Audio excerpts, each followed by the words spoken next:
Hello, welcome back to another video then. So you might have seen this 36 megabyte patch today for Final Fantasy XIV. The servers went down.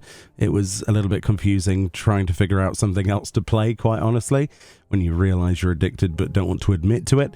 So today, the 17th of June, the game was updated.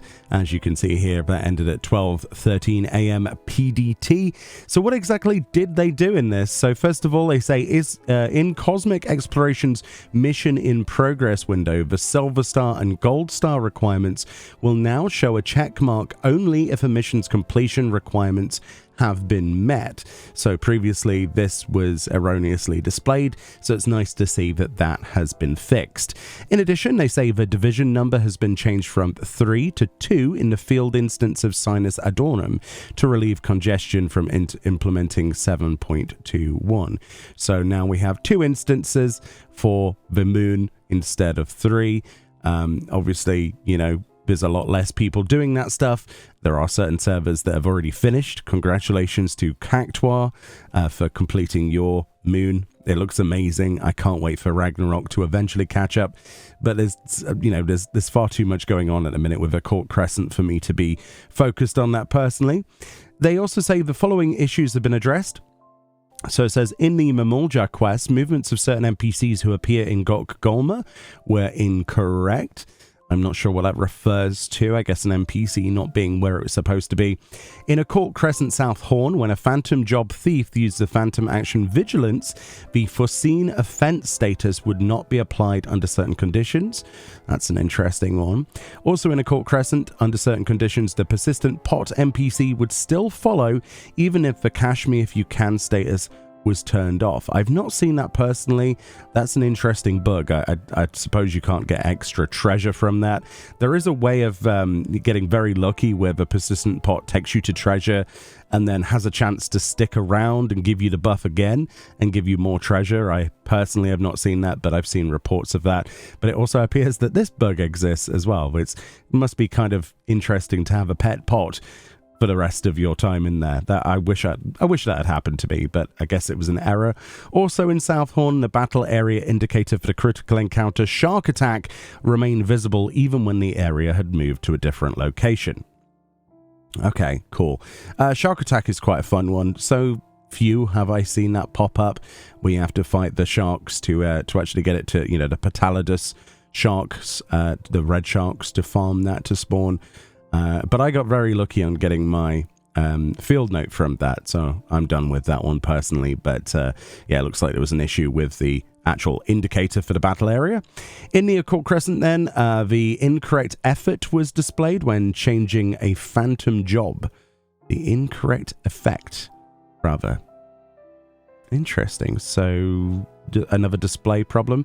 Also in Cosmic Exploration, even if enough points towards steward standings have been accumulated, a message indicating there was no data may have appeared when speaking to Scanning Away NPC under certain conditions. Okay, so you might be thinking that you're working towards getting your, you know, star contributor, only to be told erroneously that you're not contributing enough.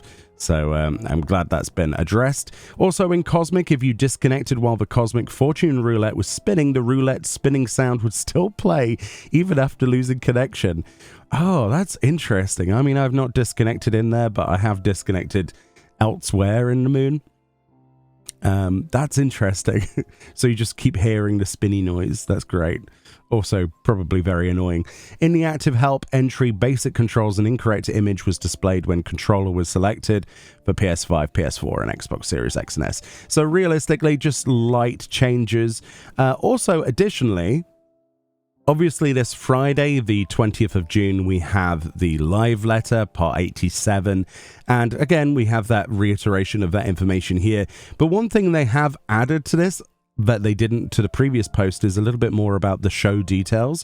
So part 1, they've now said, is addressing player feedback on Cosmic Exploration and the Occult Crescent. Now that's very interesting for them to make a specific line about that. A lot of people are unhappy with Fork Tower and the queuing method, and there's a lot of other controversies and people saying that it's not what they wanted it to be and offering feedback. good and bad, on the official forums as well as Reddit and places like that. So it'll be really interesting to see how much time they dedicate to that feedback section and what proposed changes they are going to come up with. In our live letter predictions, we imagined that they would do something like this, and it turns out I was right.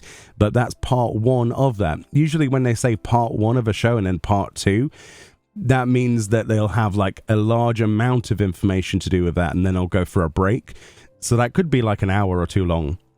That'll be very interesting and quite dry probably to go through. And part two will be the 7.3 part one look, because there'll be 2 live letters. Part 88 will have the part two information as well as miscellaneous updates, and this will be screenshots and things like that. But this is the first time in a long time I've seen them go, hey, actually, we're dedicating basically half of the live letter on Friday to the player feedback on Cosmic and Occult Crescent. So it'll be interesting to see what solutions they come up with and how they can best address the content. So anyway, I thought that was worth posting out today. So if you wonder what the patch was about and all of the information, I cannot wait for Friday to see what they have cooking for 7.3, but also very interested in how this is going to work as well, with what feedback they're going to listen to for Cosmic and Occult Crescent and how they plan to address it in the future. Anyway, much love. I'll see you all next time. Bye-bye.